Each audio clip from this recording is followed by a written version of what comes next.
todos y todas las que están viendo esta charla. Yo soy María José Cumplido, soy historiadora de la Universidad Católica y además soy editora del sitio patrimonial memoriachilena.cl, que es parte de la Biblioteca Nacional.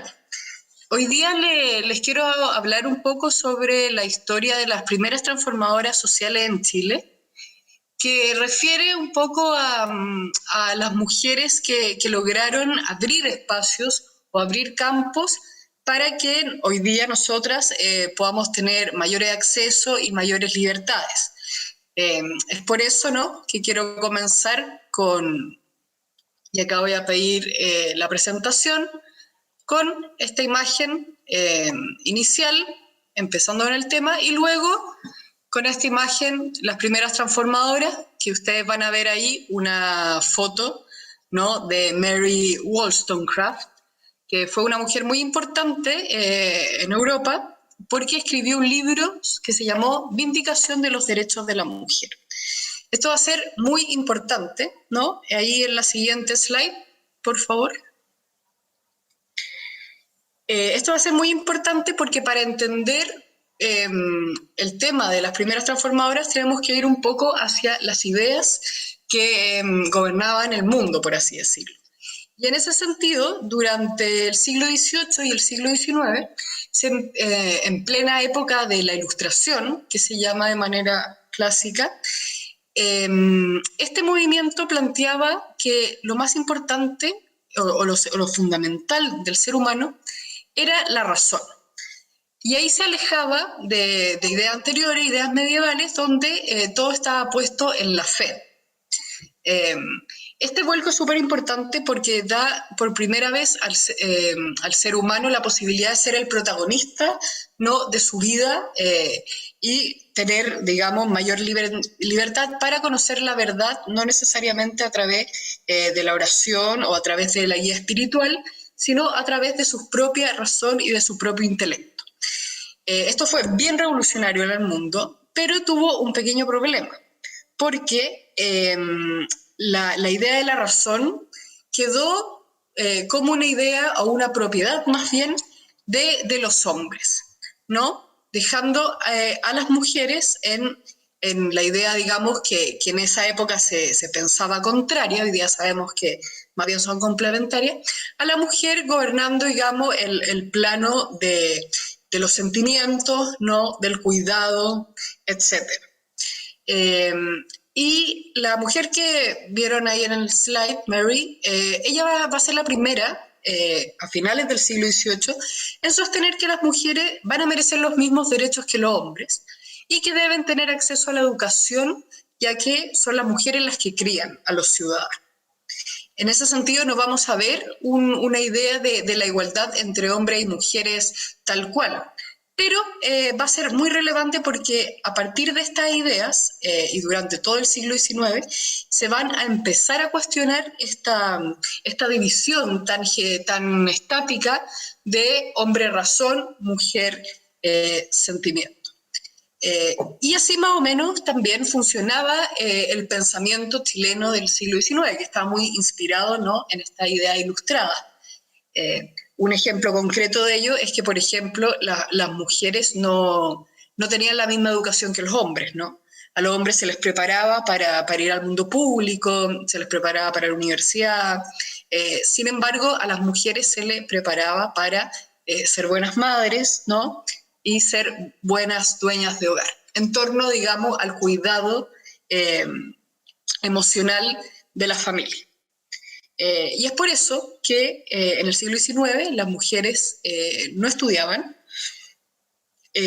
tenían una preparación más bien básica y su vida transcurría dentro de la casa, adentro de este lugar, ¿no?, donde podían cuidar y ser el sostén emocional de las familias. Y ahí vamos a llegar, en la siguiente slide, a la historia de una de las primeras transformadoras en el tema que estamos hablando, el tema educacional. Ella es Isabel Le Brun. Isabel Le Brun nació en 1845 y murió en 1930. Isabel Le Brun planteó la necesidad de que las mujeres debían educarse igual que los hombres, ¿no?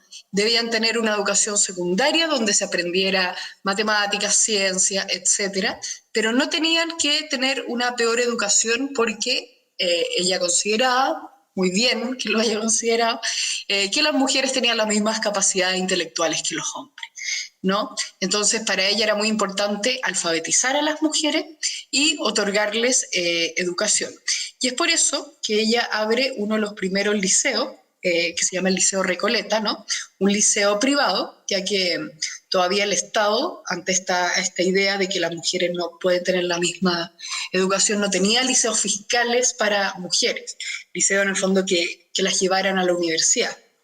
Y es por eso que Isabel Lebrun abre este liceo de educación secundaria, donde atrae a mujeres para prepararlas en las mismas condiciones que los hombres para la entrada a la universidad. Bueno, ahí entraron muchas mujeres, vamos a hablar de una de ellas en una slide más después, y se topa con un problema. Uno de los problemas fue que la Universidad de Chile, que era la universidad más importante pública en esa época, no permitía el ingreso de mujeres. Entonces se dio cuenta que aunque educara a las mujeres para la universidad, iba a tener que pelear, luchar para que la Universidad de Chile permitiera el ingreso de las mujeres. Y es por eso que Isabel Lebrun empieza a juntarse con intelectuales y parlamentarios de la época, en particular con un intelectual historiador muy importante que se llamaba Miguel Luis Amunátegui, y empieza a insistir y empieza a probar que en el fondo la educación que ella le daba a las mujeres, las notas que ellas tenían y los contenidos que ellas veían, las hacían totalmente aptas para entrar a la universidad.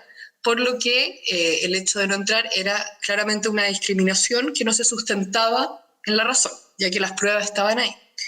Y después de mucho luchar, de mucho probar lo que ella había estado haciendo, Amunátegui se convence, ¿no?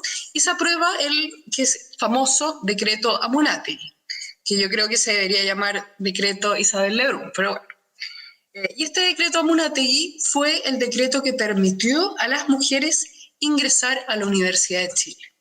Y eso fue muy relevante porque impulsó, ¿no? La idea de que todas estas mujeres educadas de manera privada lograran entrar a estudiar carreras a la universidad. Y otra cosa muy importante de este decreto es que también obligó al Estado a crear liceos fiscales para mujeres, porque, como comentaba, probó que las mujeres eran igual intelectualmente que los hombres, tenían las mismas capacidades. Y para eso el Estado llamó a otra mujer, una alemana, que se llama Juana Gremmler, para que iniciara, ¿no?, el proceso de generar y de institucionalizar quizá los liceos fiscales en Chile. Todo esto a fines del siglo XIX, ¿verdad? Y de hecho ella fue la que crea el Liceo número 1 de niñas, Javiera Carrera, que existe hasta el día de hoy. Y así se fue armando de manera mucho más general una gama educativa donde se cambió la visión de las mujeres y ellas dos, digamos, lograron probar y exigirle al Estado que diera educación, digamos, de calidad e igual tanto para hombres y mujeres, lo que permitió, obviamente, la apertura del mundo de las ideas y la apertura también del mundo público, porque ahora no necesariamente se educaban solo para estar en la casa, sino que cada una con sus intereses o sus capacidades podía ir, estudiar y empezar a ingresar al mundo público. Y eso fue muy importante porque eso es, podríamos decir, el primer gran impacto que generan estas dos mujeres, ¿no?, para generar un mundo, digamos, mucho más equitativo y donde hombres y mujeres participen por igual. Por eso vamos a ir a la siguiente slide, ¿no? teniendo esta concepción ya, que las mujeres estaban estudiando, que las mujeres estaban adquiriendo más conocimiento, estas dos mujeres van a ser centrales para empezar a cuestionar, ¿no?, el rol de la mujer y el rol que la mujer había tenido hasta ese entonces, que era este rol más bien privado. La primera mujer de la foto es Carmela Geria. Carmela Geria fue una mujer obrera, ¿no?, que junto a Esther Valdés, ambas obreras, que en el fondo trabajaban en fábricas, cuando Chile se empezó a industrializar a principios del siglo XX, estas dos mujeres ya conociendo otras mujeres educadas, ya siendo alfabetas, ¿no?, ya sabían leer y escribir, empezaron a preguntarse sobre las desigualdades entre hombres y mujeres que existían en las fábricas, ¿no? Ellas tenían, era una época donde no había todavía código laboral, entonces hombres y mujeres trabajaban más de 15 horas al día, y en esa época se empezó a pensar sobre la necesidad justamente de regular el trabajo, ¿no?, que tuviéramos más o menos reglas claras como las que tenemos hoy día, que uno trabaja 8 horas al día, te pagan X, etcétera, con estas condiciones. Y ese primer movimiento obrero empezó a exigirle al Estado esa regulación. Y ellas participaron mucho de ese movimiento, pero lo interesante es que empezaron a ver las particularidades que ellas tenían o nuevas injusticias que ellas tenían por ser mujer en ese contexto de fábrica. Y publicaron cada una un periódico en esa época. El de Esther Valdés se llama La Palanca y el de Carmela Geria La Alborada, donde planteaban estos problemas que ellas iban descubriendo. Uno de esos, por ejemplo, que es algo que hoy día continuamos hablando, era la desigualdad de salarios. Obviamente en esa época igual un poco que ahora, no con un margen tan grande, ¿no?, como las que tenían ellas, pero a las mujeres se les pagaba menos por el trabajo de los hombres, mucho menos, de hecho. Y esto, por ejemplo, lo empezaron a denunciar como un problema de desigualdad que era particular de ellas. También hablaba mucho sobre los temas, por ejemplo, de acoso o abuso sexual que existían en las fábricas, donde las víctimas eran en un 90% o más mujeres. Y esos temas permitieron darle una mirada de género, podríamos decir, una mirada más particular sobre las necesidades de las trabajadoras en este contexto. Y eso fue muy relevante, porque, y lo vamos a ver más adelante, porque permitió dar una mirada de género a distintos problemas que podrían parecer masivos, ¿no?, como era este problema del movimiento obrero, ¿no?, como una especie de concepto amplio. El hecho de que ellas publicaran y ellas comenzaran a hablar sirvió también para cuestionar las ideas que existían sobre las mujeres, y al cuestionar esas ideas y ese rol, se empezó a plantear libremente cuáles eran las necesidades o cómo el Estado podía trabajar para esa igualdad. Ahí no las pescaron mucho, esto no tiene un final tan feliz. No las pescaron mucho en el movimiento porque todavía estaba la concepción de que la mujer debía estar en la casa, ¿no? Eso ya no se había roto completamente, por lo que muchos líderes del movimiento obrero dijeron, bueno, esto lo vemos más adelante, no ahora concentrémonos en lo general. Y este problema también pasaba en la élite, y la segunda señora que aparece en la lámina es Martina Barros Forgoño. Martina Barros Forgoño era una mujer de élite, ¿no? Que no había podido acceder a la educación, pero que sí había sido educada por uno de los historiadores más importantes del siglo XIX, que es Diego Barrobarana. Y ella, bueno, tuvo la oportunidad de viajar, leía en varios idiomas. Entonces lo que ella hizo fue tomar un libro de moda en Europa, que se llama la esclavitud de la mujer, la situación de la mujer, perdón, de un filósofo inglés que se llama John Stuart Mill. Y ella lee este libro, donde John Stuart Mill plantea un poco lo que estaban planteando estas mujeres obreras, que es la mujer está en una situación distinta a la del hombre, por todos estos ítems, que son en el fondo esta concepción de la mujer como meramente sensible, esta desigualdad que hay en el ingreso a los trabajos, la desprotección, etc. Y Martina Barros Borgoño toma ese libro y es la primera que lo traduce al español a fines del siglo XIX, y lo publica en una revista de alta circulación que se llamaba la Revista de Santiago, que era una revista de intelectuales, ¿no? De la capital.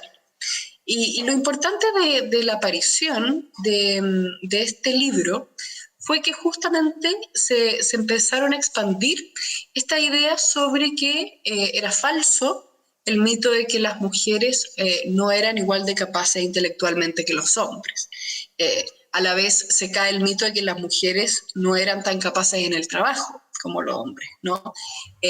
Y ahí empieza a existir una conciencia sobre que el mito que había prevalecido durante el siglo XIX no era real y las mujeres tenían de alguna manera derechos ¿no? Necesarios para en el fondo potenciar todas sus capacidades y habitar el mundo de la manera más igualitaria posible. Y eso se empieza a extender, ¿no? A lo largo de la sociedad. En la élite, en un primer instante, se empiezan a crear, por ejemplo, clubes de señoras, y los clubes de señoras eran lugares donde las mujeres se reunían a leer y a educarse por sí mismas, sobre todo esas mujeres que no habían alcanzado a ir a los liceos, ¿no? Que se habían abierto. También estas ideas se empiezan extender, ¿no? En las clases trabajadoras a la luz de estos periódicos, ¿no? Donde podían acceder o podían ser leídos también, y toda esta idea sobre la necesidad de mayor igualdad, esta gran transformación, de hecho, social que impulsaron las mujeres, empezó a darse con mucha fuerza y empezó a potenciar y a muchas mujeres para seguir, digamos, un camino distinto al que habían tenido sus madres en el siglo XIX, que como sabemos, se educaban para la casa y se quedaban en la casa. Y por eso les voy a contar un ejemplo de esto en la siguiente slide, que es una de las mujeres más importantes, ¿no? Dentro de estas primeras grandes transformadoras, que es Eloísa Díaz, ¿no? Eloísa Díaz nació en 1866 y murió en 1950. Ella se educó, ¿no? en la escuela de Isabel Lebrun, la que vino en un comienzo, y pudo acceder a la universidad. Fue una de las primeras mujeres en acceder a la universidad y particularmente a la Escuela de Medicina de la Universidad de Chile, junto a otra mujer importante. Ella, al recibirse como doctora, se va a transformar no solo en la primera mujer médico de Chile, sino de toda Latinoamérica. Y eso va a ser bien importante, no solo para nuestro país, sino para todos los países vecinos, porque nuevamente se va a extender y se va a empezar a poner en duda esta idea sobre la poca capacidad de las mujeres. Y Eloísa Díaz, como una especie de bisagra en este mundo tradicional que veníamos viendo y este mundo nuevo, a ella no va a poder quizás trabajar igual que un doctor de su época, sino que la mandan un poco a trabajar con niños, porque todavía estaba esta idea de que el talento de las mujeres era cuidar a los hijos o a los niños. Pero ella va a ser muy revolucionaria en eso, porque a ella le van a encargar, como doctora, ir a revisar las escuelas de los niños y ver si las escuelas en el fondo están en buenas condiciones para estudiar. Entonces ella se fijaba, obviamente, si hay una sala de clases con niños y había una gotera que le caía encima a uno, ella va a decir, bueno, él no va a poder estudiar porque se va a desconcentrar con la gota, entonces hay que arreglar esto, hay que poner mejor ventilación para que los niños respiren bien, hay que crear espacio aire libre para que ellos puedan correr o puedan tener espacio en el fondo, que no estén todo el día encerrados en las salas de clase. Pero también se va a dar cuenta de algo muy importante, que es una cosa es los niños en el colegio pero en esa época también había, no todos los niños, a pesar de que el Estado proveía educación, no todos los niños llegaban al colegio. Y ella empezó a preguntarse por qué no todos los niños llegaban al colegio. Y ahí se dio cuenta, sobre todo en familias más bien obreras, que para muchos padres era muy difícil mandarlo al colegio porque, por ejemplo, no tenían zapatos, ¿no? O, por ejemplo, no, ellos, la familia no tenía comida para darle a este niño, por lo tanto, obviamente necesitaban que el niño trabajara para también proveerse de su propia comida o de sus propias necesidades, ya que la familia era muy pobre. Entonces, Eloísa Díaz plantea que el Estado también debe proveer todas las condiciones que sean necesarias para que el niño pueda llegar al colegio. Es decir, el Estado debe proveer vestimenta y debe proveer la alimentación durante todo el día. Y ese es el origen de lo que hoy día conocemos, por ejemplo, como las becas Junaev, ¿no? Que alimentan a todos los niños y niñas en los liceos de Chile. Esto con la idea de que ir al colegio no sea un gasto excesivo, ¿no? Para las familias y particularmente para las familias más pobres, donde la educación es algo muy importante y que no debería verse afectado por la falta de capacidad de pago. Esa era más o menos su idea. Y eso fue muy interesante porque también el hecho de ella haber vivido en este mundo donde conocía, por un lado, la realidad de lo que era ser madre, ¿no? Y también la realidad de lo que eran los problemas, ¿no? De la gente, esa mirada hizo que ella se diera cuenta de este problema y lo pudiera solucionar, cosa que ningún hombre antes lo había visto, ¿no? Porque quizás no eran tan conscientes de la implicancia de la maternidad, los mismos gastos, o no estaban tan conectados con ese espacio. Entonces, el caso de Eloísa Díaz es súper interesante, es súper relevante para hoy día, por ejemplo, pensar por qué se necesitan mujeres, no solo en todos los trabajos, ¿no? Sino también, por ejemplo, en los directorios de empresas, sino en el Congreso, etcétera.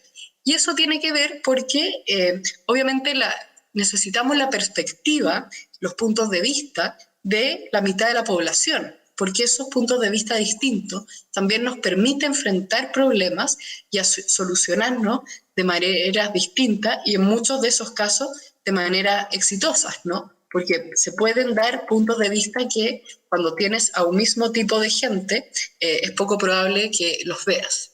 Y en ese sentido, Eloísa Díaz, a través de esa mirada, que uno podría decir de una mirada tradicionalmente femenina, pero cruzada por esta nueva oportunidad, ¿no? De obtener educación y de estar en ese espacio, fue lo que permitió solucionar un problema muy relevante y que va a ser también un camino que durante todo el siglo XX se va a seguir trabajando, que es el tema de poner la educación como algo central y apoyar a las familias para que los niños y niñas puedan recibir educación. Entonces, recapitulando, tenemos estas miradas, estas primeras transformadoras y estas dos visiones, un poco estos dos mundos que se empiezan a unir, ¿no? El mundo, por un lado, de las mujeres de élite y el mundo también de las mujeres obreras, cuyo foco principalmente era el trabajo, cosa que las mujeres de élite no lo veían tanto porque no trabajaban, pero ellas sí tenían mayor acceso al libro y mayor acceso al conocimiento que estas mujeres obreras no podían acceder. Entonces esto se va a ir empezando a mezclar, como en el caso, ¿no?, de Eloísa Díaz, un ejemplo, y vamos a llegar y ahí, acá pongamos la siguiente slide, a una de las mujeres centrales, ¿no?, de este primer momento, que es la que vemos ahí, que es Elena Caffarena. Elena Caffarena llegó a Santiago, era de una familia del norte, ¿no?, de los dueños de las Pampis Caffarena, iba a llegar a Santiago y va a ser una de las primeras 15 abogadas en titularse. Y esto va a ser muy importante porque ella comienza a ver desde su estudio en la Universidad de Chile los problemas jurídicos que tenían las mujeres. Y ahí va a ver, por ejemplo, los temas que uno de los temas, por ejemplo, era que en general eran las mujeres las que terminaban cuidando a los hijos cuando se separaban, pero los hombres no pagaban pensión de alimentos. algo que hoy día también lo hemos visto mucho.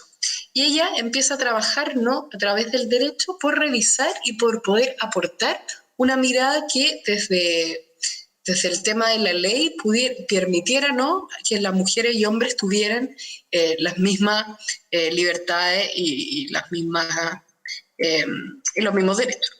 Pero ella consideraba que lo primordial para empezar a entrar con más fuerza al mundo público y tener mayor capacidad de opinar y de que las voces se escucharan, era a través de lograr el voto femenino. Y en esa época va a crear el MEMT, que es el Movimiento de Emancipación de las Mujeres. Y ese movimiento juntó las visiones de estas mujeres de élite que hemos estado mirando, ¿no?, como una Martina Barros Borgoño o una Isabel Lebrun, junto a la mirada de mujeres obreras como Esther Valdés, Carmela Geria, y también de mujeres ya de clase media como Eloísa Díaz. Y toma todas esas miradas y para que este movimiento desde distintas perspectivas impulsara los cambios para llegar al voto femenino. Y ahí fue bien interesante las distintas miradas, porque en ese movimiento se plantearon los temas de la igualdad de salario, de mejorar la educación, se empezó a hablar, por ejemplo, del aborto, de temas más bien polémicos, imagínense para esa época, y se empezó a hablar de una multiplicidad de temas, igual que de todos los temas jurídicos, por ejemplo, que la mujer no tenía tanta libertad debido al derecho. Y todas esas ideas se van a empezar a movilizar, ¿no?, en este primer movimiento que inaugura también lo que se llama la primera ola del feminismo chileno, liderado por muchas mujeres, pero por poner un nombre destacado, ¿no?, Elena Caffarena. Y va a ser esta primera ola la que va a buscar ya con fuerza la igualdad entre hombres y mujeres, ¿no? Ya no lo que revisamos en la primera slide, ya no algo tímido como esta idea de que las mujeres tienen que educarse para criar mejor, sino que las mujeres tienen que educarse porque tienen los mismos derechos y las mismas capacidades intelectuales que los hombres. Y va a ser este movimiento el que con estas ideas va a plantear y va a conseguir finalmente que se apruebe el voto femenino con fuerza en 1949. Y ese voto va a inaugurar una nueva era también para las mujeres, donde ya van a poder ingresar al mundo público, van a poder ya empezar a ser alcaldesa, diputada, y se va a empezar, ¿no?, a abrir más la sociedad en búsqueda de que desde la mirada de las propias mujeres se mejorasen las leyes y se comenzara a construir un país mucho más inclusivo, ¿no?, porque está incluyendo recién a la mitad de la población, pero con una mirada que permitiera, ¿no?, ir avanzando hacia un mundo, ¿no?, donde no hubieran diferencias o no hubieran estas creencias tan burdas de que los hombres son esto y las mujeres son esto, sino que se entiende que van a ser iguales y que van a tener problemas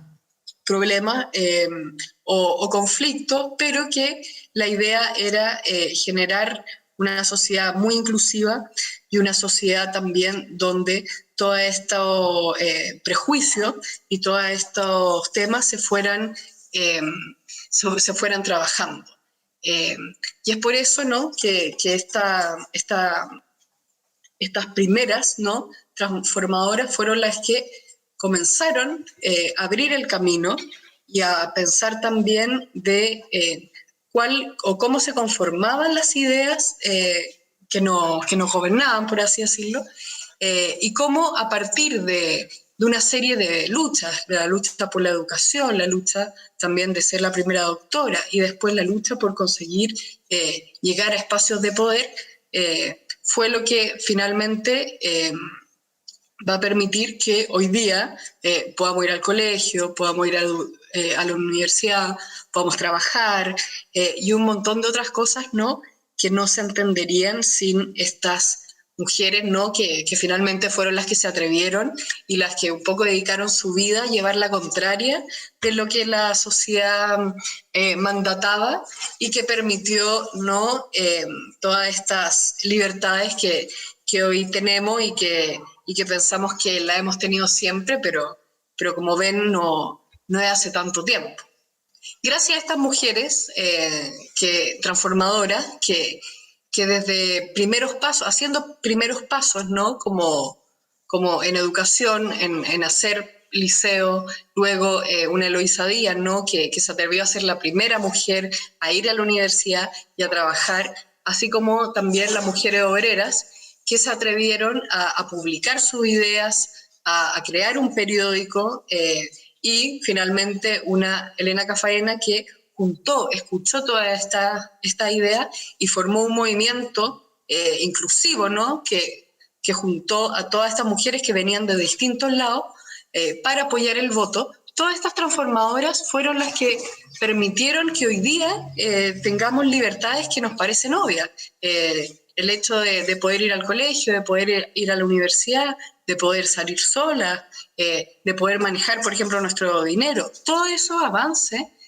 fueron avances, ¿no? de estas primeras transformadoras que de alguna manera fueron en contra de lo que mandataba la sociedad y fueron en contra de esta idea que predominó tanto sobre la mujer como alguien que no tenía las mismas capacidades. Y creo que eso es muy relevante de reconocerle a estas mujeres que fueron las primeras, ¿no? Que no solo pensaron en que las mujeres teníamos las mismas capacidades que los hombres, sino que también fueron a ese mundo público a transformarlo y a crear instituciones y a luchar por leyes que permitieran que esas ideas quedaran plasmadas, ¿no? en leyes, en decretos y finalmente en la sociedad en su conjunto. Así que, bueno, muchas gracias a todos y todas los que escucharon, los que vieron esta transmisión. Bueno, que les vaya bien y espero mucho que les haya gustado y que les haya despertado un poco el interés en conocer, ¿no? a tantas otras mujeres que también lucharon y siguen también luchando por tener un país más igualitario. Gracias.